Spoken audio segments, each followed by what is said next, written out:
আব্বা, মনে হয় কিস্তিওয়ালা চলে আসছে, এখন কি করব? আরে আব্বা, আপনাকে যেমন বলছিলাম আপনি তেমনটাই করেন, ঠিক আছে? কোনো টেনশন করেন না।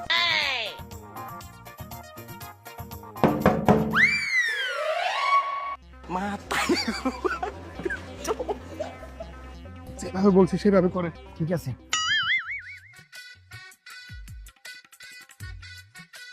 সালাম আলাইকুম স্যার। ওয়ালাইকুম আসসালাম। কি ব্যাপার, দরজা খুলতে এতক্ষণ লাগলো কেন? কিস্তি কি আজকেও দিব না নাকি? না স্যার, ওই বাসায় একটু কাজ করতেছিলাম তো সেই কারণে। ও আচ্ছা, কাজ করতেছিলা নাকি কিস্তি না দেওয়ার বাহানা? আরে স্যার, আমি কেন বাহানা খুঁজবো? আমি কি আপনার কাছ থেকে কিস্তি নিছি নাকি? কিস্তি তো নিছে আমার আব্বু। ওনাকে গিয়ে বলেন, আমাকে কেন এসব বলতেছেন? ঠিক আছে, তোমার আব্বুর কাছে নিয়ে চলো। ঠিক আছে স্যার, আসেন।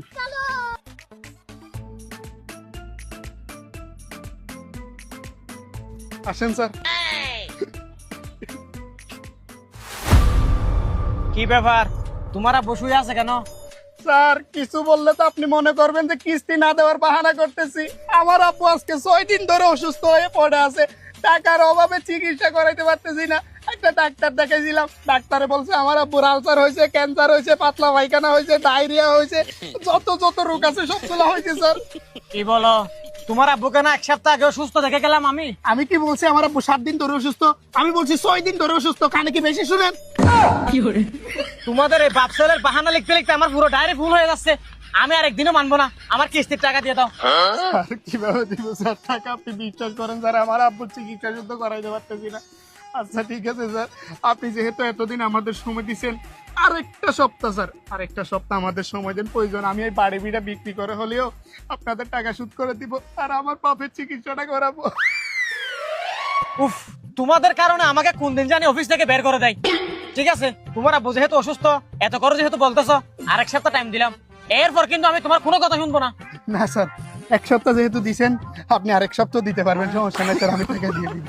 আচ্ছা ঠিক আছে, চলো।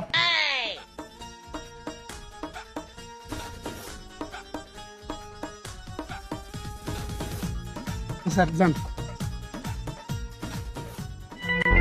কি ব্যাপার স্যার, অবশেষে কিপ্টা পরিবার থেকে কিস্তি পাইছেন তাইলে? না ভাই, কিস্তির টাকা আজকেও দেয় নাই। কিস্তি দেয় নাই মানে? সব কিস্তি একসাথে দেওয়ার জন্য আমার কাছ থেকে 2 লক্ষ টাকা ঋণ নিছে, তাও কিস্তি দেয় নাই? কি 2 লক্ষ টাকা ঋণ নিছে? হ্যাঁ, সকালেই তো নিছে। তার মানে কিস্তি পরিবার এই টাকাগুলো মেরে দেওয়ার বাহানা করতেছে। চলুন তো গিয়ে দেখি। বাবা, সর্বনাশ হয়ে গেছে, একটু হলে আমরা পেশে যাবো। কেন, কি হয়েছে? আরে কিস্তি দেওয়ার কথা বলা